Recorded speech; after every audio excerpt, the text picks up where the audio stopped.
In this video, I will show you how to see all your WeChat channel private messages. Let me show you how. Open up your WeChat app.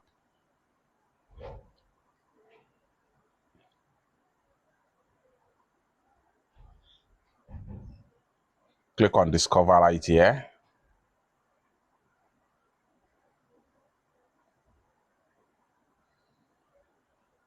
Click on Channels.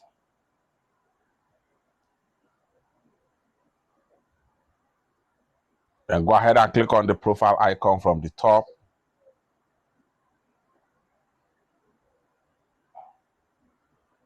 Go ahead and click on Channels Private Messages. Then here you go. Go ahead and click on Greetings.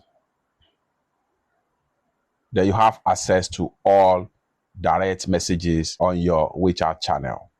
Go ahead and open up any of the contact that message you. Then you have message right here. You can as well click on here and reply. Channel message security reminder. Just go ahead and click on got it. Then click on here. You can reply their DM as much as possible. It's that simple. For more useful tutorial, tips and tricks on how best to use your WeChat account, consider to subscribe. Thank you so much for watching, and I hope to see you in my next video. Bye for now.